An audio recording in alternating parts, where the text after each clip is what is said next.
الحمد لله رب العالمين، والصلاة والسلام على رسول الله صلى الله عليه وآله وسلم وآله وصحبه ومن والاه، أما بعد. Mbele yetu tuna risala ya ahkam ashri dhilhijja iliyoandikwa na Sheikh Ibrahim ibn Abdullah al-Mazrui hafidhahullahu ta'ala wa ra'ahu. Na risala hii insha Allah leo tutaisoma yote mwanzo hadi mwisho. Kwa hiyo tutakwenda mwendo wa matiti, mwendo wa spidi kidogo, lakini spidi sio umiza ya kawaida. Kwa hiyo na tanabahisha mapema ili tuwe tayari na tuwe makini katika kuyasoma haya ambayo tumeyakusudia, na hasatan ikiwa leo tupo katika mwezi pili katika mwezi huu wa mfungo tatu, mwezi wa Dhulhijja. Allah tuwafikishe katika ya khairi na mema kuendea. Bismillahir Rahmanir Rahim. Ahkamu ashri dhulhijja wa ayyamu tashrik. Hukumu za masiku 10 ya Dhulhijja na ayyamu tashrik. Ayyamu tashrik ni masiku ya kuanika nyama. Tashrik ni kuanika nyama. Sikukuu ya pili, ya tatu, ya nne. Sikukuu ya pili, ya tatu, ya nne baada ya sikukuu ya Eid al-Adha, zile zinaitwa ayyamu tashriqi al-thalatha. Qala bismillahir rahmanir rahim, alhamdulillahi rabbil alamin, wassalatu wassalam ala khatamin nabiyyin, wa ashhadu an la ilaha illa Allah wahdahu la sharika lahu, wa ashhadu anna Muhammadan abduhu wa rasuluhu, amma ba'd. Anasema shekhe, fa inna min fadlillahi ta'ala, hakika miongoni mwa fadla zake Allah aliyetukuka, ala ibadihi, juu ya waja wake, ala ibadihi, juu ya waja wake, an'ama alayhim, an'ama alayhim, ni kuwaneemesha wao, bil mawasimil adhima, wa misimu iliyokuwa mikubwa, wal ayyamil fadila, na siku zilizokuwa bora, na siku zilizokuwa bora. Litakuna maghnaman lit-ta'i'in, litakuna maghnaman lit-ta'i'in, ili zipate kuwa ni chumo kwa wale watiifu. Maghnam sehemu ya chuma, kufanikiwa. Wa midana litanafusil mutanafisin, na uwanja wa kushindana wenye kushindana, na uwanja wa kushindana wenye kushindana. Wa min hadhihi almawasim, na katika mawasim hizi, ashru dhilhijja, ni haya masiku 10 ya Dhulhijja, wa ayyamu tashriqi, na masiku ya tashriki baadaha, baada yake. Haithu anna hadhihi alayyam, kwa namna ambayo haya masiku, kanat mahallan li ummahati alibada, imekuwa ndiyo sehemu ya ibada mama. Kanat mahalla, imekuwa ndiyo sehemu li ummahati alibada, ibada mama. Nini maana yake? Maana ibada zote muhimu kubwa za Uislamu zimekusanyika katika siku hizi, min as-salati was-siyam was-sadaqa wal-hajj wal-udhiya wat-takbir. Tokea sala na funga na sadaqa na hija na udhiya na takbir, wa ghairiha, na nyinginezo. Wal muslimu mutalabun, na muislam ni mwenye kutakwa, anatakiwa muislam bi an yu'ammira hadhihi al-ayyam, kuimarisha masiku haya, bi anwa'i al-qurbati, kwa aina mbali za ibada za kujikurubisha kwa Allah. Anatakiwa ayaimarishe, ayajenge, ayatukuze masiku haya, bi anwa'i al-qurbati. Wa alayhi, na juu yake, an yataallama al-ahkam ash-shar'iyya, kujifunza hukumu za kisheria, al-mutaalliqatu biha, zenye kufungamana nayo masiku hayo, liyahsuna istighlaluha, ili ipate kuwa nzuri ili fursa ya kuitumia kwake, au liyuhsina istighlalaha, ili afanye uzuri wa kuyatumia kwake masiku haya, kama yanbaghi, kama inavyotakikana. Wa ahamu masail albahdhi fi ma yali, na masala muhimu katika pekuzi hii ni kama yafuatayo. Tunaona fadlu 10 dhulhijja, kadhalika ma yajtanibuhu fi al-10 man arada al-udhiya, al-a'mal wat-ta'at fi al-10 wa minha al-hajj wal-udhiya, fadlu yawm Arafa wat-takbir fiha, fadlu yawm an-nahr wa ahkamih, fadlu ayyam at-tashriq wa adab. Wajua yote mapumziki. Naam. Kwa hiyo kipengele cha mwanzo ambacho tunaanza nacho, fadlu 10 dhulhijja, ubora wa siku 10 za mwezi wa Dhulhijja, ubora wa siku 10 ya mwezi wa Dhulhijja. Inna Allah azza wa jalla faddala ba'da ash-shuhur, inna Allah azza wa jalla faddala ba'da ash-shuhur, hakika Allah azza wa jalla ameifadhilisha baadhi ya miezi, wal ayami na masiku, wal layali mchana na masiku, ala baadhi juu ya mengine, liyakuna dhalika ili lipate kuwa hilo, liyakuna dhalika ili lipate kuwa hilo, auna lilmuslim, ni msaada kwa muislam, fi ziyadati al-amal, katika kuzidisha matendo, waraghba na kuwa na mapenzi, taa katika taa. Yani kuna baadhi ya siku Allah kasifadhilisha ili kumraghibisha mtu afanye matendo, azidishe, awe na mapenzi ya kuyafanya matendo hayo, watajdid an-nashati, na kuleta upya ule uchangamfu, na kuleta mpya uchangamfu, liya'dhuma ajruhu, ili upate kuwa mkubwa ujira wake, wayahdha binasibin wafir, na ili apate hadhi ya fungu lilokuwa kubwa, min athawabi ya ujira. Yahdha atunukike, binasibin wafir, kwa fungu kubwa, min athawabi la malipo la thawabu. Waqad faddala Allah ta'ala 10 dhulhijja, na Allah amefadhilisha masiku 10 ya Dhulhijja, ala ghairiha, juu ya mengineyo, min al-ayami, katika masiku. فعن ابن عباس رضي الله عنه عن النبي صلى الله عليه وسلم كما نسمع ما من أيام، ukisoma 10 dhulhijja uwezo kayati hadithi hii, ma min ayami, hakuna katika masiku, al-amalu as-salih, matendo mema, fihinna, ndani yake, ahabbu ila Allah, yanapendeza zaidi kwa Allah, minhu fi hadhihi al-ayyam al-10, kwa kuliko haya masiku 10. Hakuna katika masiku ambayo matendo mema yanapendwa mno na Allah kuliko katika masiku 10 haya. Yapi? Yani 10 dhulhijja. Qalu, waqasema masahaba, wala al-jihad fi sabilillah, wala kupigana jihadi katika njia ya Allah. Qala, mtume akasema, wala al-jihad fi sabilillah, yani tazama, amali njema itakuwa ni bora katika masiku haya.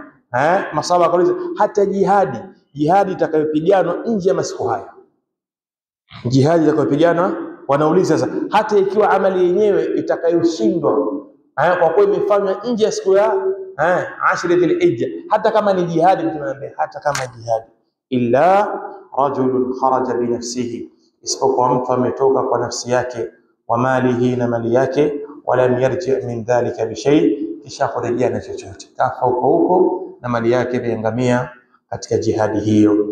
Katika riwaya nyingine imekuja Imam ad-Darimi, ma min amal azka inda Allah azza wa jalla, hakuna amali yoyote yenye utakaso mbele ya Allah, wala a'zama ajran, wala yenye ujira mkubwa, min khairin ya'maluhu fi 10 al-adha, kuliko khairi ambayo mtu anaifanya katika masiku 10 haya ambayo tuko nayo, kuliko khairi yoyote anaifanya katika masiku 10 haya.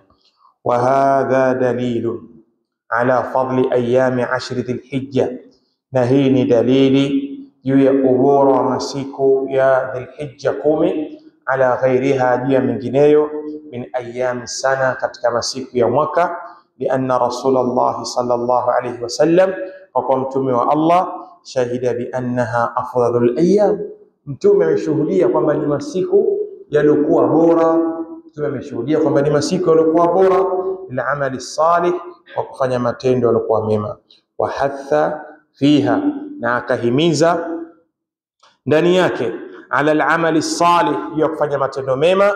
Wa amara fiha bikathrati tasbihi, na akaamrisha ndani yake kukithirisha tasbihi والتحميد والتكبير في قوله. pia Mtume amehimiza haya yafanywe, kuhimidiwa Allah, kukabiriwa na kutasbihiwa. Akasema ma min ayamin a'zam 'inda Allah wala ahabba ilayhi al-'amal fihinna, hakuna katika masiku ambayo yenye utukufu mbele ya Allah wala amal inapendeza zaidi kwake yeye katika masiku hayo, min hadhihi al-ayami al-'ashr, kuliko masiku haya 10. Faakthiru fihinna, كثيرين ndani yake min at-tahlil, kusema la ilaha illa Allah, tahlil la ilaha illa Allah, kadhalika والتكبير na takbir والتحميد. ومما يدل على فضلها ايضا, na katika yale yenye kujulisha juu ya fadhila zake vile vile, anna fiha yawm arafa, ndani ya siku hizo kuna siku ya Arafa, wa yawm an-nahri, na siku ya sikukuu, siku ya kuchinja. Wa fiha al-udhiya, na ndani yake pia kuna udhiya. Udhiya ni mnyama anayechinjwa, ni mnyama anayechinjwa kwa mtu ambaye hajenda wapi, katika mji wa Makka kufanya ibada ya hija. Na yule yakule yetu al-hadi, yule yakule yetu al-hadi.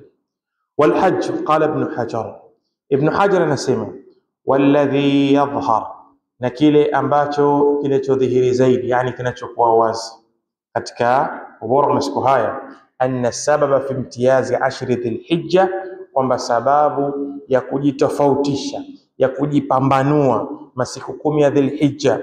Kwa nini? Limakani ijtimai ummahati al-ibadat fihi, kwa ile sehemu ya kukusanyika mama wa ibada ndani yake, wa hiya as-salah, as-siyam, as-sadaqa wal-hajj. Zote hizi katika siku 10. Sawa, sala kila siku tunaisali, siyam iko Arafa, na siku zilizobaki pia zinasuniwa kufunga, na sadaqa inahimizwa katika matendo mema. Al-hajj ndio siku yake kabisa kufanywa katika masiku haya. Wala yataatta dhalika fi ghairi, wala hilo halijitokezi, wala hilo haliji katika masiku mengine. Yani hakuna siku ambazo amali zote zinakusanyika hizi kama masiku haya 10 ya mwezi wa Dhulhijja.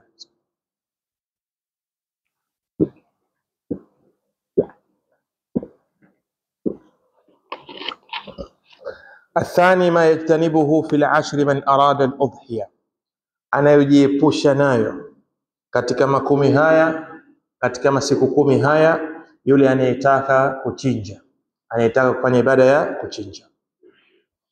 Dallat as-sunna, zimejulisha sunna, ala anna man arada al-udhiya, kwamba yule atakayetaka kuchinja, yajibu alayhi an yumsika, ni wajibu kwake kujizuia, anil akhdhi min sha'rihi, kuchukua katika nywele zake, maana kukata nywele zake, wa dhufrihi, na kucha zake, wa basharatihi, na mwili wake, kukata chochote katika mwili wake, iwe nywele za sehemu nyingine katika mwili. Mundhu dukhulil ashri, tokea kuingia kwa masiku 10 haya, ila an yadhbaha udhiyatahu, mpaka atapochinja kichinjwa chake. Hayo toka jana magharibi ilipoingia, harusi mtu ambaye amekusudia kuchinja mwezi 10 au 11 au 12 au 13, harusi kukata nywele zake sehemu yoyote ya siri au ya kawaida, kucha zake na mfano hayo. Qala Rasulullah sallallahu alayhi wasallam, Mtume anasema idha raaitum hilala dhilhijja, mtakapoona mwezi wa Dhulhijja, wa arada ahadukum an yudhi, na kataka mmoja wenu kuchinja.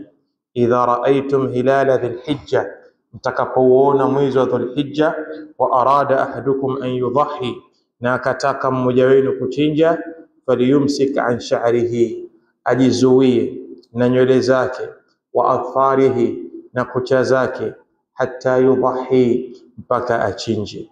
Wa fi riwayatin fala yamassa min sha'rihi wa basharatihi shay'an, asiguse katika nywele zake na mwili wake chochote. Wa hadha amrun lilwujub, na amri hii ni ya uwajibu. wa nahyu litahrim, na katazo hili la uharam ala arjahi alaqwal, ya kauli yenye nguvu zaidi. Kwa nini? Ni adami wujudi sarif lahuma, kwa kule kutokuwepo chenye kuvitoa hivyo katika asili yake. Yani imekuja amri kisha hakuna hadithi nyingine iliyokuja yenye kuonyesha kwamba amri hii si lazima, amri hii ni istihbab, hiyo inaitwa sarif. Yani mtume aliposema sallu qabla al-maghrib, hii ni amri, baadaye akasema liman shaa, hii ni sarif ya kuiondosha ile amri ya mwanzo katika uwajibu, kwa hiyo ni sunna. Lakini hii ilipokuja imekuja katika amri ya uwajibu, hakuna hadithi iliyokuja yenye kuonyesha kwamba jambo hili ni sunna. Hadithi zote zimekuja katika mlengo wa ujubu, uwajibu. Kadhalika makatazo liadami wujudi sarifi lahuma, kwa kule kutokuwepo venye kuvitoa, kwa sababu asli inapokuja amri inakuwa ni ya uwajibu, lakini inawezekana ikija sarif, kitu ambacho kikaitoa ile amri katika uwajibu kwenda katika sunna. Hamna kilichokuja. Fa idha ta'ammada al-akhdha min sha'rihi, hivyo atapofanya maksudi, atapokusudia hasa kukata katika nywele zake, kuchukua katika nywele zake, wa adfari, na kucha zake, alayhi an yastaghfira Allah, ni juu yake kumtaka msamaha Allah, wala fidyata alayhi, hakuna fidia juu yake. Wal udhiya bihaliha, na udhiya itabakia katika hali yake vile vile, yani kichinjwa kitachinjwa, muda wake utapofika na atakayefanya dhambi. Waman ihtaja ila akhdhi shay'in min dhalika, na atakayehitajia kuchukua chochote katika hivyo, yani ima akate sehemu ya kichwa chake, pengine amepata madhara kichwani au radhi, au pengine kucha imekatika, amepata accident lolote, wala ba'sa, hakuna ubaya, wala shay'a alayhi, wala kuna chochote juu yake. Waman akhadha min sha'rihi au dhufrihi, na yule ambaye atakayekata katika nywele zake au kucha zake, liadami iradatihi al-udhiya, kwa kule kutokutaka kwake kuchinja. Yani kama sasa hivi chenga mwezi pili huu usiku, mtu mpaka sasa hivi bado anaona mambo yake eleweki, kwa hiyo hajaika nia kuchinja. Huyu anaweza akakata kucha zake, nywele zake, lakini mambo akaja kumtokezea kwa mazuri, mwezi 5, mwezi 6, mbuzi akampata au akashiriki katika kudhila ng'ombe, basi anasema thumma aradaha, kisha akataka, yani kutaka nini? Kuchinja. Amsaka hinaha, atajizuia muda huo. Kwa hiyo pale anapoazimia tu ataingia katika wale ambao inawajibika kujizuia. Kisha nukta nyingine muhimu akasema, wal hukmu mutaalliqun bil mudahhi, na hukmu inafungamana na mchinjaji. Wal wakilu, na wakala, la yataallaqu bihi nahyun, hapa fungamani naye nini? Katazo. Faman dhaha an ghairihi, atakemchinjia mtu mwingine, biwasiyatin, kwa wasia, au wakala, au kapewa wakala, fahadha la yahrumu alayhi akhdhu shay, huyo hapa haramiki juu yake kuchukua chochote, min sha'rihi au dhufrihi, hapa haramiki juu yake kuchukua chochote katika nywele zake au kucha zake, au basharatihi, au tizama mtu yuko mbali, wale ustazi vipi huko, mbuzi bei gani? 200. Haya, chukua hiyo basi nichinjie. Sawa, wewe kata kucha zako, kakate para wewe, kwa sababu wewe ni wakala, wewe si mchinjaji. Mchinjaji ni yule utoa thamani.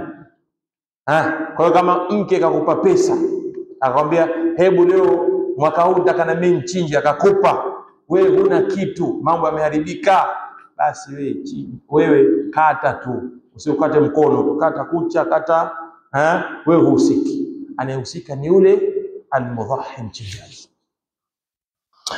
Qala wa dhahiru nahi annahu yakhussu sahib al-udhiya, na dhahiri ya katazo inamhusu bwana kichinjwa, sahib al-udhiya, yule mwenye kichinjwa. Wala yaumu zawja wal aulad wa ghayrihim, yani mfano sisi nyumbani tunachinja mara hii, anayetoa pesa ni baba, kwa hiyo baba peke yake ndio tamhusu hukumu hii, sio kama nyumba nzima tena marufuku kata kucha, kata la. Wale wengine waendelea mambo yao, kama labda iwe kila mmoja katika wale anachinja. الثالث الأعمال والطاعات في العشر من ذي الحجة وأيام التشريك. matendo na taa katika 10 za Dhulhijja na masiku ya kuanika nyama. Qad marra ma'ana alhadith, imepita pamoja nasi hadithi, ma min ayyam al'amalu salih fihinna ahabbu ila Allah, hakuna katika masiku amali njema ndani yake inapendwa mno na Allah, minhu fi hadhihi al'ashr, katika matendo hayo kuliko katika siku hizi 10. Fajami'u al-a'mali as-salihah, hivyo matendo yote mema. Fajami'u al-a'mali as-salihah, matendo yote mema. Wal qurbatu, na yale ya kujikurubisha kwa Allah. Yustahabbu al-iktharu minha, panasuniwa kuyakithirisha. Fi hadhihi al-ayyam, katika masiku haya. Wala shakka anna al-hajja, wala kuna shaka kwamba ibada ya hija, was-sala na sala, was-siyam na funga, was-sadaqa na sadaqa, wal-udhiya min ahammi hadhihi al-a'mal, katika haya matendo muhimu zaidi, ni katika matendo muhimu zaidi ya haya matendo. Kwa hiyo yote yanaingia katika al-amalu as-salih. Fal-hajj faridha, hija ni faradhi, ala kulli mukallaf, wa kila lokalifishwa, mustati'in, mwenye uwezo, wa huwa fardhu maratan fil umri, nayo ni faradhi mara moja katika umri. Li hadithi al-hajj marra faman zada fahuwa tatawwu, hija ni mara moja, atakayezidisha hiyo ni sunna. Kwa hiyo mtu anawajibika kuhiji mara moja ikiwa na uwezo, akizidisha baada ya hapo ameingia katika sunna, si wajibu juu yake. Faman hajja al-faridha, atakayehiji faradhi, yustahabbu lahu al-hajj maratan ukhra, panapendezeshwa kwake kuhiji mara nyingine. Qala wal udhiyatu wajibatun ala ar-rajih, na udhiya kichinjwa ni wajib juu ya kauli yenye nguvu. Lilqadir alaiha, kwa yule ambaye mwenye uwezo, kwa yule ambaye mwenye uwezo. Na leo upo uwezekano mkubwa mtu kuwa na uwezo. Ng'ombe watu wanakubaliana watu 7, basi 1,000, 1,500, na uwezo Muislamu kulifanya jambo hili upo. Mtu anakaa mwaka mzima kweli anashindwa kuchinja kwa ajili ya Allah mara moja katika mwaka, au akatafuta mbuzi 200,000, 2,500, au 100,000 na kadhaa. Kwa hiyo mtu ajitahidi kulifanya jambo hili. Usifanye wewe mtu wa sunna, fanya nini? Wa waqtuha min ba'di salati Eid al-Adha, na wakati wake nitokea baada ya sala Eid al-Adha ila akhir ayyam at-tashrik, mpaka mwisho wa masiku ya tashrik, al-thalith ashara min Dhul-Hijja.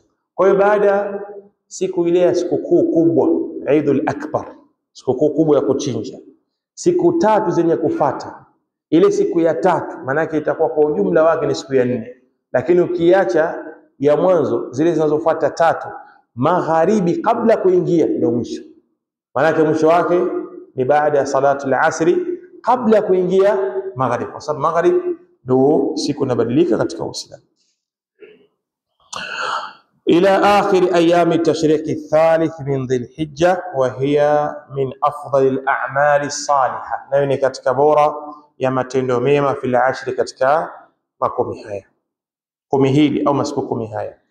Wa min as-siyam, anasema was-siyam, nafunga, min afdali al-a'mali as-salihah, nafunga min afdali al-a'mali as-salihah, ni katika amali bora mno katika matendo, amali ilikuwa bora mno.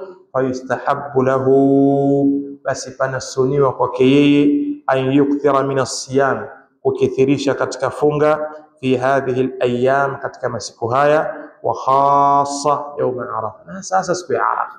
Yani kama mtu akapitwa na hizi nyingine, basi siku adhim bora ambayo haitakiwi katika zile fadhila zake mtu kuziacha na kuzipuuza, siku ya Arafa, ni siku ya Arafa.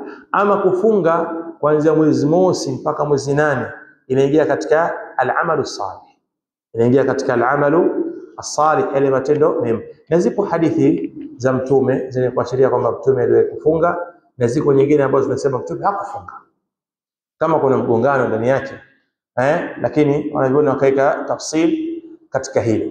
Kwa hiyo kiufupi, funga ni katika al-a'malu salihah. Kinyume na wale masufi, wao kila siku moja katika siku hizi wanataja fadhila zake. Haya mambo ya uongo.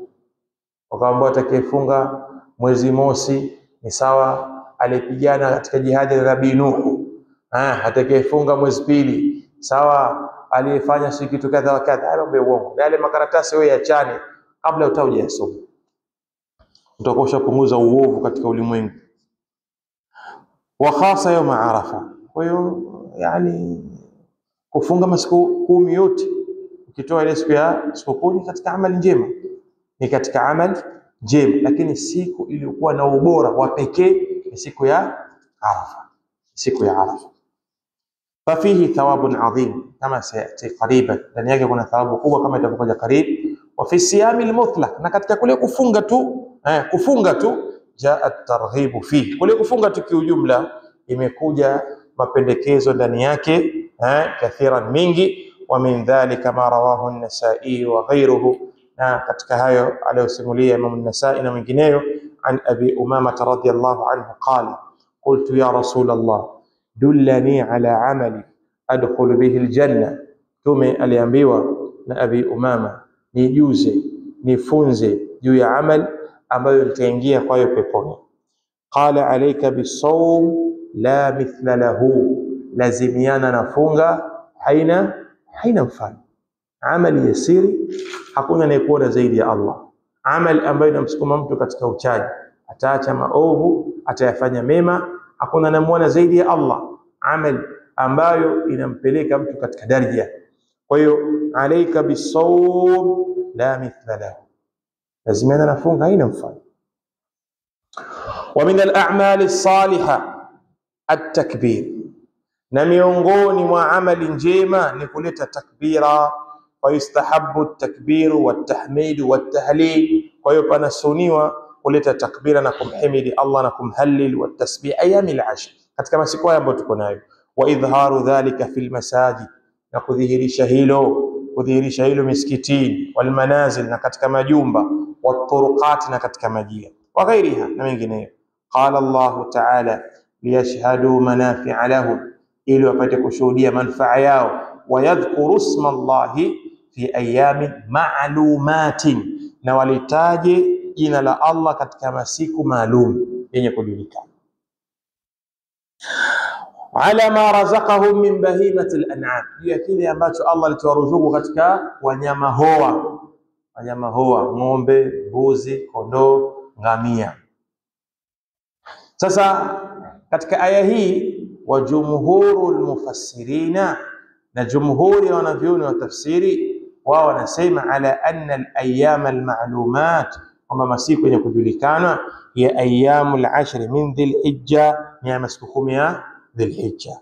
Waqad marra ma'ana qawluhu sallallahu alayhi wasallam, imepita pamoja nasi kauli yake mtume, faakthiru fihinna min at-tahlil wat-takbir wat-tahmid, kitirisheni ndani yake katika kumhalili Allah na kumkabir na kumhimidi Allah. Kitirisheni katika jambo la kumhalil la ilaha illa Allah na Allahu akbar na alhamdulillah.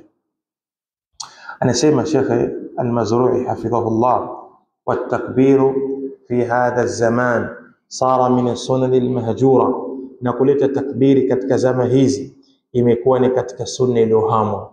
Masiku haya ambayo tuko nayo panasuniwa mtu kuleta takbiri. Sasa jambo hili la kuleta takbira ni kama vile sunna iliyohamwa, watu hawana habari nayo, watu wako na mambo mengine isiyokuwa hizi sunna zilizokokotezwa katika masiku haya. Fayambaghi aljahru bihi, hivyo inatakikana kudhihirishwa, wala siyama fi awwal al-ashr, hasa katika masiku 10 ya mwisho hasa. Kwa hiyo sasa hivi tuko mwezi pili, basi pata muda wewe lete takbira katika ile shaira, nembo ya masiku haya ni kuleta takbira. Takbira subiri katika siku ya Eid katika mwezi wa Dhulhijja, bali sasa unazileta kiujumla, na ikifika siku ya Arafa alfajiri yake unaanza zile takbira kuzileta zaidi. Waqad thabata an as-salaf dhalika, imethibiti kwa salafi hilo, wa minhum Abdullah ibn Umar wa Abu Huraira, miongoni mwao ni Abdullah na Abu Huraira ibn Umar. وفي الحديث أنهما كان يخرجان إلى السوق. imekuja katika hadithi kwamba wao wawili walikuwa wakitoka kwenda sokoni ayyam al-ashri, katika masiku haya 10, yukabbiran, wakileta takbira, wa yukabbiru an-nasu bitakbirihima, na watu wakileta wakifadha zile takbira zao, yani baada ya kusema wao na watu wengine wakawa wanasema, kila mmoja anasema kivyake. Qala min al-a'mali as-salihah, na katika matendo mema, allati yanbaghi al-iktharu minha, ambayo inatakikana mtu kuyakithirisha katika masiku haya, na kukithirisha katika matendo hayo, fi hadhihi al-ayyam, katika masiku haya, tilawatul Qur'an, kuisoma Qur'an, wa qira'atu kutubi sunnah, na kusoma vitabu vya sunna. Katika mambo ambayo inatakikana mtu kuyapa kipaumbele ni kusoma Qur'an. Anasema lau kama mtu akisoma kwa kila siku moja juzuu 3, anamaliza nini msahafu katika siku ngapi? Siku 10. Mwezi mosi unasoma juzuu 3, mwezi pili ukijipangilia mpangilio huu, ukazitofautisha siku hizi na siku nyingine, wallahi hizi ni siku bora kuliko hata Ramadhani. Na hili jambo watu wengi anataja Ibn Uthaymeen, watu wengi wamekafirika nalo. Masiku haya ni bora kuliko hata michana ya mwezi wa Ramadhani. Ramadhani ubora wake ni katika layali, yale mausiku. Haya ubora wake ni katika ayyam, michana. Na ndio maana kule kuna Lailatul Qadr, na huko kuna nini? Yawm Arafa. Allah anateremka katika mchana wa siku ya Arafa. Na kule kuna tanazzul malaikatu waruh fi. Kwa hiyo haya ni masiku adhim, unautumia mchana wako katika namna iliyokuwa nzuri. Kwa hiyo nakithirisha kusoma Qur'ani na vitabu vya na kusoma vitabu vya sunna, wa taubati nasuha, na toba ya kweli, wa salawatu tatawwu, na sala za sunna, nakithirisha kusali sala za sunna, wa ghairiha, na nyinginezo, min al-a'mali, katika matendo. Waliyahris al-muslim na apopie muislam ala mawasim al-khair, katika misimu hii ya khairi. Waliyuqaddim li nafsihi amalan, na atangulize kwa nafsi yake amal salihan, jema, yajiduhu fi hasanatihi, ambayo atakayokuta katika mema yake. Kwa hiyo mtu ajitahidi kuharakia katika masiku haya. Na talibul ilmi, mtu anayekaa darasani akajifunza dini yake, huwa ni tofauti kabisa na mtu wa maskani anayesubiri adhana iqama je msikitini. Wewe midamu unasoma, kuna mambo ya kuyakimbilia ya kheri ya kuyafanya, uwe tofauti na mtu wa ammi wa kawaida. Fadlu yawmi Arafa. Yawmu Arafa min al-ayyam al-fadila, siku ya Arafa ni katika masiku yaliyokuwa bora. Fi hadhihi al-ashr, katika 10 hili, katika masiku haya 10. Wa huwa yawmu at-tasi' min dhil-hijja, nayo ni ile siku ya 9 ya dhil-hijja. Faqad akmala Allahu ta'ala dinahu, kwa hakika Allah amekamilisha dini yake, yawma Arafa, siku ya Arafa. Indama nazalatil aya, pale ilipoteremka aya, al-yawma akmaltu lakum dinakum, siku ya leo nimekukamilisheni nyinyi dini yenu. Wa atmamtu alaykum ni'mati, na nimetimiza juu yenu neema zangu. Wa raditu lakum al-islam dina, na nimeridhia Uislamu kwa ndio dini. Zama aya hii ni katika aya kubwa, akbaru ni'am, neema kubwa ambazo Allah amezitaja kuikamilisha dini na kutimiza neema zake juu yetu, na kuridhia kwamba Uislamu ndio dini yetu. Siku moja Umar ibn al-Khattab radhiyallahu anhu alikutana na Myahudi, akamwambia, ayatan taqra'unaha fi kitabikum law unzila alayna ma'shara al-yahud latakhadhna dhalika al-yawma 'ida. Kuna aya ambayo mnaisoma imeteremshwa kwenye kitabu chenu, lau kama ingeteremshwa kwetu sisi kongamano la Mayahudi, basi tungeifanya siku hiyo ni siku ya sikukuu. Umar akamuuliza ni aya gani? Aya hii. Ndio akasema haya maneno aliyotaja shekhe hapa, akasema kad arafna. Umar akasema tumeitambua dhalika al-yawm, siku hiyo, wal makana alladhi nazalat fihi ala an-nabi, na sehemu ambayo iliteremka aya hii juu ya mtume. Wa huwa qa'imun bi Arafa yawm al-jum'ah, naye mtume akiwa amesimama Arafa katika siku gani? Siku ya Ijumaa. Na hii inaashiria wazi kwamba dinul Islam dinun kamil, ni dini iliyokamilika, la yahitaji ila ziada wala ila khuzabalati, haitaji nyongeza wala machafu machafu ya watu kufikiria. Na kama alivyosema Imam Malik, wama lam yakun yawma idhin din fala yakunu al-yawma dinan, ile ambacho siku hiyo inateremka aya hii hakikuwa ni dini, hakiwezekani leo kuwa ni dini. Wa fi yawmi Arafa yu'tiqu Allahu azza wa jalla min an-nar kathiran min ibadihi, na katika siku ya Arafa Allah huacha huru na moto wengi katika waja wake. Allah huacha huru na moto wengi katika waja wake, kama akhbarana Rasulullah sallallahu alayhi wasallam, kama alipotukhabarisha mtume biqaulihi, wa qauli yake, ma min yawmin akthar min an yu'tiqa Allahu fihi 'abdan min an-nar min yawmi Arafa, hakuna katika siku yoyote Allah amekithirisha kuacha huru mja wake ndani yake na moto, kumwacha huru mja wake na moto kuliko siku ya Arafa, siku ambayo mahujaji wamesimama katika viunga vya Arafa. Ndio siku ambayo Allah hukithirisha kuacha huru waja wake na moto. Na katika hadithi nyingine imekuja, anasema mtume salawatullahi wasalamuhu alayhi, inna Allaha yubahi bi ahli Arafat, Allah hujifakharisha kwa wale watu waliopo katika viunga vya Arafa.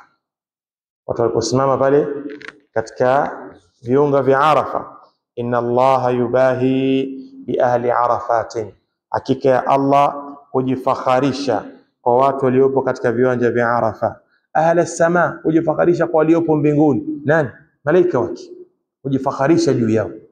Yani kama wewe ukiwa na shamba kubwa, wakawa rafiki zako wamekuja, unajifakharisha kwa shamba lako, mfano, yani kujifakharisha inakuwa katika sura hii.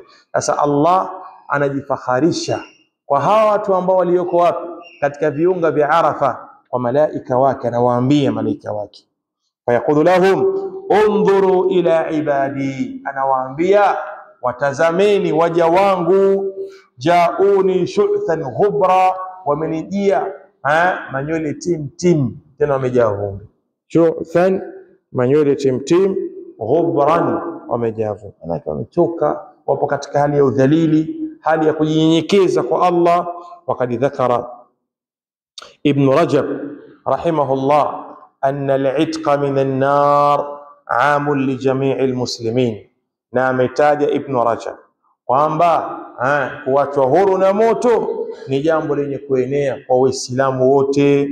Anna al-'itqa min an-nar 'amun li jami'i al-muslimin, kwa hiyo Waislamu waliopo katika viwanja vya Arafa na wale ambao wako sehemu nyingine wakashirikiana ndugu zao katika kufunga juu ya kuipata fadhila ya siku hiyo.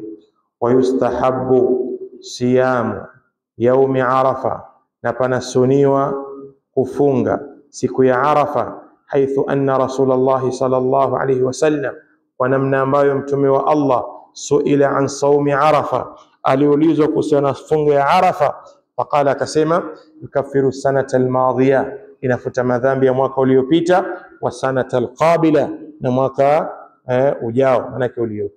Kwa hiyo nafuta madhambi ya miaka miwili. Wa hadha yustahabbu li ghairi alhajj, na hii inapendezeshwa kwa asiyekuwa hujaji kufunga. Amma alhajj fala yusannu lahu siyamu hadha alyawm, ama hujaji hapa suni kwake kufunga siku hii. Wa fitruhu afdal, na kula kwake mchana hujaji ni bora zaidi. Taasiyan bi rasulillah, kwa kujigeza na mtume wa Allah. Faqad taraka sawmahu, mtume aliacha kufunga kwa sababu alikuwa katika ibada ya hija, Ngia atauliza sasa, ishathibiti mtume kafunga Arafa? Au kuna watu walikuwa wanaita ishkali juu ya 6 za Shawwal, kwamba hakuna hadithi ya mtume kwamba alifunga 6. Hakuna hadithi ya kwamba mtume alifunga 6. Sawa, hakuna. Lakini zipo hadithi mtume alihimiza kufunga nini? 6. Kuto kufunga kwake si sababu ya kwamba haiwi kwamba ni sunna, lakini Mtume kasisitiza na kataja fadhila na kahimiza juu ya jambo hili. Sawa, watu wengine wanakuja na shughuli hiyo kwamba Mtume aje kufunga Arafa, sawa, hajafunga kwa unavyosema, na maana yake watu wasifunge au vipi? Waliduai yawm Arafa maziyatun ala ghairihi, na ile dua ya siku ya Arafa ina ubora, ina upekee juu ya dua siku nyingine. Fa inna nabiyya sallallahu alayhi wasallam qala khairu duai duau yawm Arafa, khairu duai duau yawm Arafa, bora ya dua ni dua ya siku ya Arafa. Wa khairu ma qultu ana wan nabiyun, na bora kile nilichokisema mimi na mitume, min qabli, qabla yangu, la ilaha illa Allah wahdahu la sharika lah, lahul mulku wa lahul hamd wa huwa ala kulli shay'in qadir. Kwa katika adhkari bora ya kuisema siku ya Arafa ni. Lakini pia salaf kanu yadakhiruna yawma Arafa au yadakhiruna hawaijahum, au wanasema duaahum liyawmi Arafa, ilikuwa wakizilimbikiza dua zao wakingojea siku ya Arafa. Yani hii ndio siku ya mtu kujielekeza kwa Mola wake, shida zake, matatizo yake, hali ambayo yuko nayo, ajielekeze kwa Allah katika siku zote, lakini ubora zaidi katika siku ya Arafa. Ni siku adhimu, ni siku bora. Kwa watu wana habari siku ya Arafa, watu wamekaa barabarani, wengine wamesimama na mahonda na baskeli, washerekea tu mipira, matuta Arafa hiyo. Allah anteremka, wako na matuta, hawana habari ya mambo ya dini, hawana habari ya, yani kuna watu wengine wapo tu katika ulimwengu, yeye anajua habari ya kusali kishamaliza, hajui fadhila, hajui masiku, hajui mapishano ya nyakati na mfano hayo. Faliyahris almuslim ala dua fi hadha alyawm alazim, basi apupie muislam katika jambo la kuomba katika masiku haya yalikuwa, au katika siku hii ilikuwa tukufu. Wa yushra'u at-takbiru min fajr yawm Arafa, na panekewa sheria jambo la kuleta takbira tokea alfajiri ya siku ya Arafa ila akhir ayami at-tashriqi, mpaka siku ya mwisho katika masiku ya kuanika nyama, akhir at-tashriq, bi thubuti dhalika an as-salaf as-salih, wa kuthibiti hilo kutoka kwa wema waliotangulia. Qala Ibn Taymiyyah rahimahullah annahu ashhurul aqwal, ashharul aqwal, ya kwamba katika kauli mashuhuri zaidi hiyo kuleta takbira tokea alfajiri ya siku ya Arafa mpaka katika siku ya mwisho ya at-tashriq. Anasema annahu ashharul aqwal, ndo kauli mashuhuri zaidi, wa huwa alladhi alayhi al-amal, na ndio ambayo juu yake hufanyiwa kazi. Wa kana Ibn Umar radiyallahu anhuma yukabbiru bimina tilka al-ayyam, na ilikuwa Ibn Umar akaleta takbira za Mina katika masiku hayo, wa khalfa as-salawati, na nyuma ya sala za faradhi, wa ala firashihi, na kwenye kitanda chake godoro lake afanya takbira hizi, wa fi fustatihi, na katika kijumba chake kidogo, wa majlisihi, na kikao chake sehemu alokaa, wa mumshahu, na sehemu ya kutembea kwake, na kutembea kwake tilka al-ayyam jami'an, masiku yote hayo.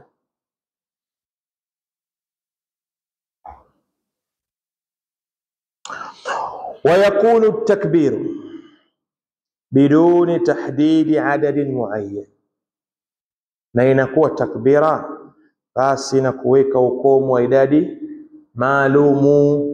Sasa akasema baada ya sala tuleteni 10, sasa watu wote Allahu akbar, la, kuna hicho kitu. Takbira zinaletwa, mtu analeta tu, sawa. Tena anasema yakunu takbiru biduni tahdidi adadi muayyan, wala bisautin jamaiyin wahid, wala kwa sauti ya jamaa moja. Kivipi? Yani kama mmoja anaita takbira, nyingine wanafuatisha ile sauti yake, kama baadhi yao wanaofanya bid'a hii katika misalla au kwenye misikiti kwenye sala ya Eid. Hakuna jambo hili katika sunna. Yani mmoja akakamata maiki, wengine wanafuata takbira zake. La, kila mmoja atoe takbira. Kwa hiyo kama kuna maiki 2 3, kila mmoja atoe takbira tu. Hiyo ndio sunna. Sio kuleta mmoja wengine wake wanasinzia nayo. Hakuna hicho kitu. wala fi waqti muhaddad, wala katika wakati maalum, kwamba wakati huu ndio wa takbira kana fanya baadhi yake. Na sunna ni kuleta adhkari za baada ya sala zote kwa mpangilio, kisha ndio kuleta takbira, kila mmoja na kwa kivyake. Alkhamis, jambo la tano, fadlu yaumi nahri wa ahkamuhu, fadhila za siku ya kuchinja na hukumu yake. Yaumu nahri yaumun adhim, siku ya kuchinja ni siku tukufu, siku kubwa. Liannahu yaumul hajji akbar, kwa sababu ndio siku ya hija kubwa zaidi. Wa huwa afdalu ayami al-am, nayo ndio bora ya masiku ya mwaka mzima, kwa sababu tumeona masiku 10 haya ndio bora. Katika masiku hayo kuna siku ya Arafa ambayo ni bora, na pia katika masiku hayo siku hii ni bora. Anasema kama thabata an rasulillah sallallahu alaihi wasallam annahu qala inna a'zama al-ayami 'inda Allah ta'ala yawmun nahri, hakika bora ya siku tukufu mbele ya Allah yawmun nahri. Wa fi hadha al-yawm al-khuruj ila al-musalla, na katika siku hii kuna kutoka kwenda katika viwanja vya sala ya Eid.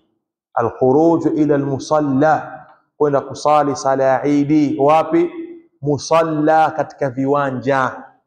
Hii ndiyo sunna. Mtume alikuwa akiuacha msikiti wake wa Madina, rakaa 2 za Madina tofauti na rakaa nyingine 2 kutoka Masjid al-Haram na Aqsa, kwa zaidi ya 1000. Rakaa moja alikuwa akiuacha akaenda kusali uwanjani. Wewe msikiti wako una kitu gani?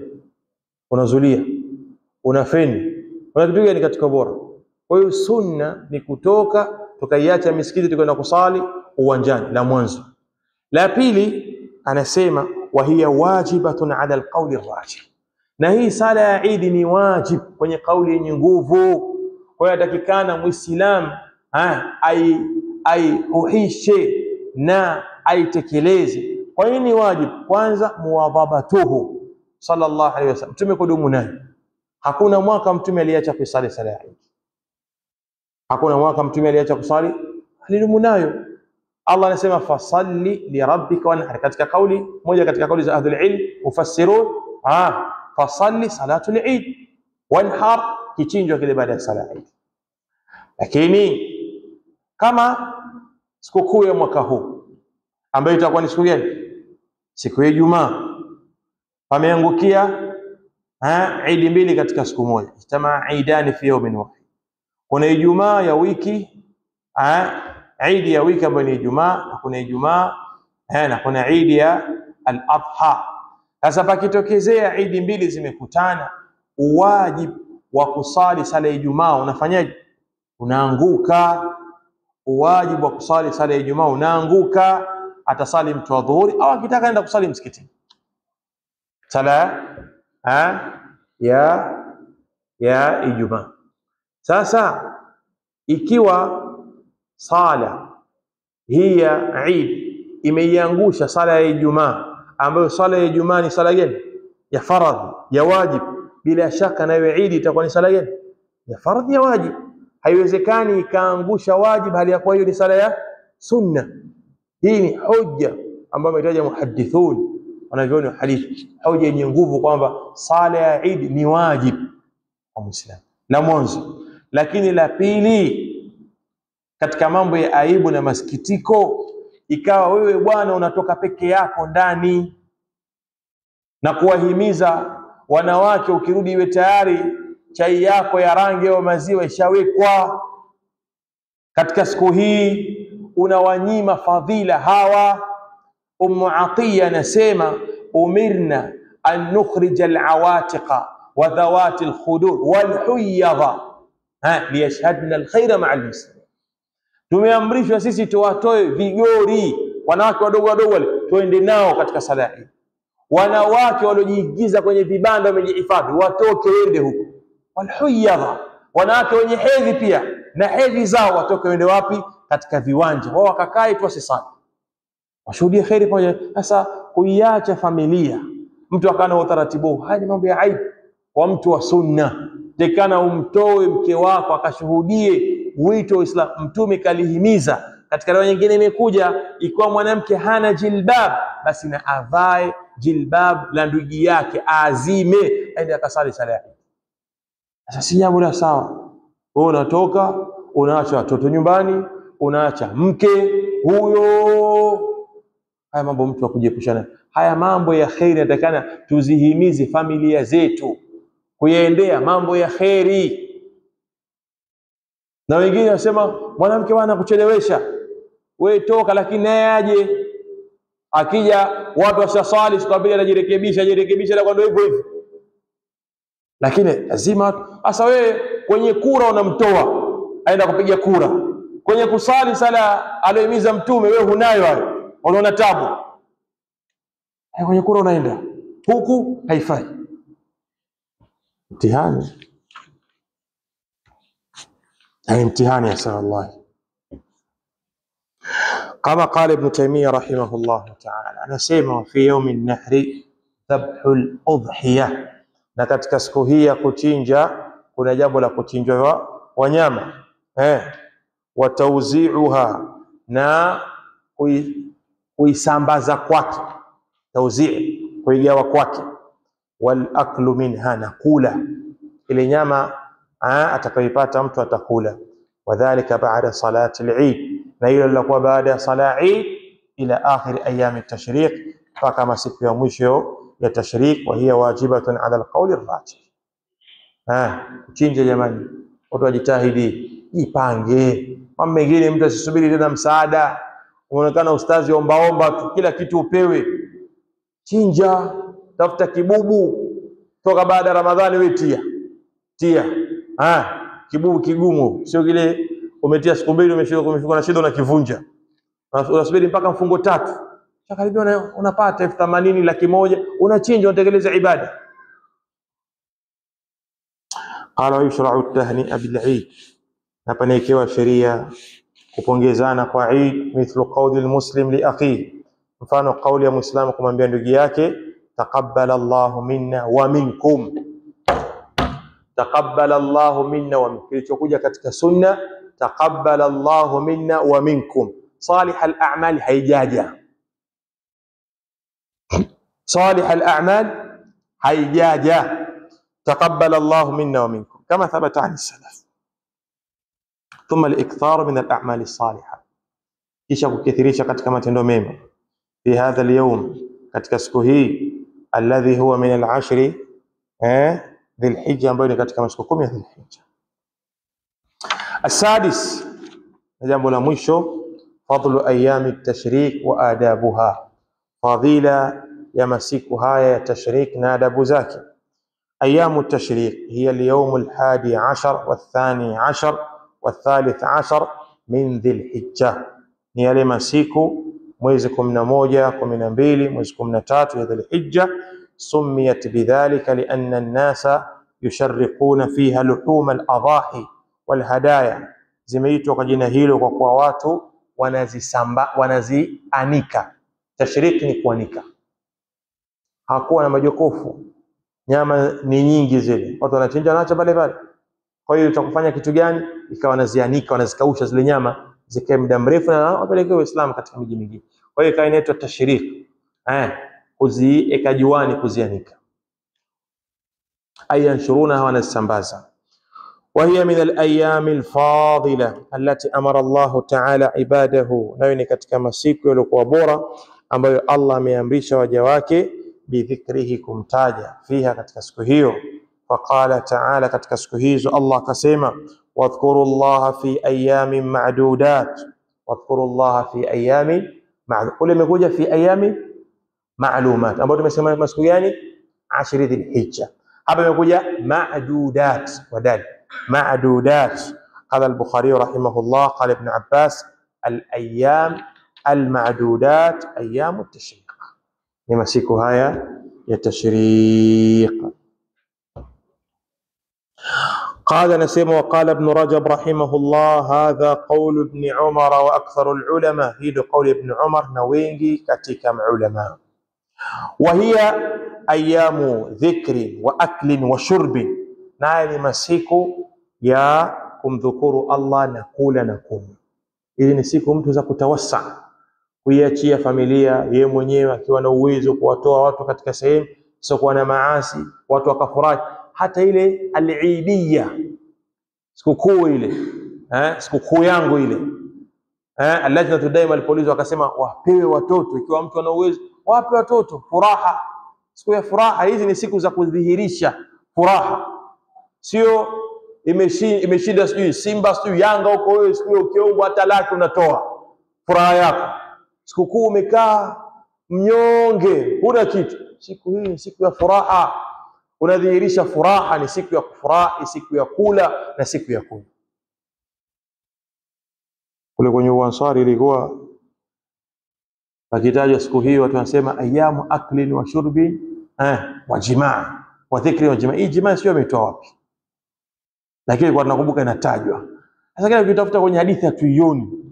Kwa jamaa alikuwa anazidisha, sio ilikuwa tafsiri siku ya kumdhukuru Allah ya kula na kunywa, anasema na jimaa. Jimaa inafanywa siku zote. قال عن رسول الله صلى الله عليه وسلم وتوقع بقوله قوليك أيام التشريك أيام أكل وشرب وذكر لله عز وجل. siku hizi ni siku za kula na kunywa na kumdhukuru Allah azza wa jalla, kwa ni siku za kufurahi. Na ndio maana sikukuu hii ndio sikukuu kubwa hii ambayo tuko nayo mbele, ndio sikukuu kubwa inaitwa Eidul Akbar na ile inaitwa Eidul Asghar. Lakini kule wanawake ndio wanataabika, bajeti ya sikukuu ile kule kichwa kinaweza kukuuma. Unajua mimi na mwanamke na mfanya biashara ndani, lakini we nenda rudi, watu wanataka pale habari zao. Watu watakesha wanapika, mchana darajani, wapi sijui bakery. Lakini sikukuu hii hapo watu wana habari kabisa. Hii ndio sikukuu kubwa kuliko ile. Sasa sio wanawake wanakimbia kufanya ibada, manake watu wanatafuta Lailatul Qadri, wao wako na makeki walienda nayo mabekani, sio kama watakikula wapike, lakini wana hamna ibada. Sasa hii hapa hii ndio siku ya kwa sababu hii sikukuu ni 4. Haruhusiwi mtu kufunga katika siku 4 hizi yoyote ila lilmutamati kama tavyo. Kwa hiyo ni siku bora na hii ndio sikukuu kubwa ambazo ziko 4. Na mara hii sijui zitakuwa 7, sijui zitakuwa ngapi, mawazo zinazidishwa tu. قال نسيم رحمه الله تعالى وقال ابن رجب هذا قول ابن عمر وأكثر العلماء، وهي نعم شمالية. وفي أيام التشريق تقع بقية أعمال الحج. na katika hizi siku za tashriki ndio panatokezea baki ya matendo ya hija, karami kama kurembea zile jamarati nguzo zile, والطواف نقطوف وغير ذلك na mengine yasiyokuwa hayo. وقد مر أنه يشرع التكبير إلى آخر أيام التشريق. na imepita kwamba panaitwa sheria kuleta takbira mpaka siku ya mwisho ya at-tashriq, wal jahri bihi, na kudhihirisha hizo takbira fi turuqati, katika majia, wa baada salat, na baada salat, wa ghairi dhalik. Lakini kama leo baada ya sala mtu afanya adhkari zake kisha ndaleta hivi, na wala hakuna idadi maalum wala kuongoza hilo.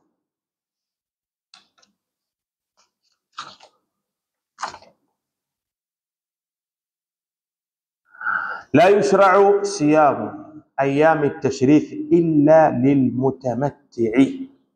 hapekewi sheria kufunga ayamu tashrik isipokuwa kwa aliyefanya ibada ya tamattu. Ibada ya hija pekee sehemu 3, kuna ifrad, kuna qiran na kuna tamattu. Nini maana tamattu? Tamattu ni kufanya ibada ya umra alafu ukaifanya ibada ya hija katika miezi ya hija, lakini ukazitenganisha. Kama wengi wanatoka kwetu wakifika tu kwanza wanafanya umra, kisha wanavua nguo zao, wanasubiri yaumu taru ya mwezi 8 wanaingia katika ibada ya hija. Kwa hiyo hii aina inaitwa tamattu. Sasa sharti ya aina hii awe mtu ana kichinjwa, ana mnyama. Ambaye hajapata mnyama itawajibika afunge siku 10, 3 akiwa Maka wa 7 idha rajat, siku 7 akirejea huko. Kwa anasema illa lilmutamatti, idha lam yajid alhadiya, ambaye hakupata tapokuwa hajapata kichinjwa, ala alqawli arrajih, ya qawli yenye nguvu, li dhahiri qawlihi ta'ala, kwa dhahiri wa qawli yake Allah, faman lam yajid fasiyamu thalathati ayamin fil hajji, yule ambaye hakupata afunge siku tatu katika ibada ya hija. Wa qawluhu fil hajji, na qawli yake Allah aliposema fil hajji, yaumu ma qabla yaumi nahri, inajumuisha kabla siku ya sikukuu, yaweza kufunga kama sasa hivi akiwashajua hana kichinjwa. Wama ba'dahu, na zinazokuja baada yake, na baada yake ni siku za tashrik, baada yake ni hizo ayamu tashrik. Watadkhulu fi ayamu tashrik, panaingia ndani yake siku za tashrik. Waqad warada an ibn Umar wa Aisha, na imekuja kutoka ibn Umar na Aisha radhiyallahu anhuma, annahuma qala, kwamba wamesema, lam yurakhas fi ayami tashrik, hapa kuruhusiwa katika ayamu tashrik an yusamna, kufungwa, illa liman lam yajid alhadiya, isipokuwa kwa yule ambaye hakupata nini, kichinjwa. Wa hadha lahu hukmu raf'i, na hii ina hukumu ya kunyanyuliwa mpaka kwa mtume. Qala Shawkani rahimahullah, wa hadha aqwa almadhahib, na ndo madhhabu yenye nguvu zaidi. Adhana bado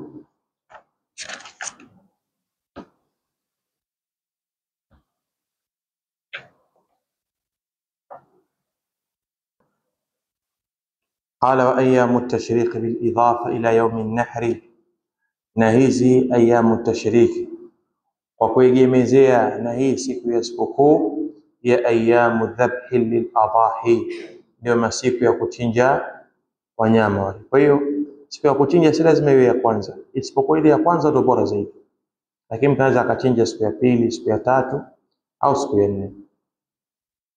Ala al-arjah. Khatima, hadha ma tayassara jam'uhu, haya ndio yaliyopesika kukusanywa kwake, fi fadhaili wa ahkami ashri dhilhijja, katika fadhila na hukumu za masiku 10 ya dhilhijja, ayamu tashrik. Wa akhiru da'wana alhamdulillahi rabbil alamin.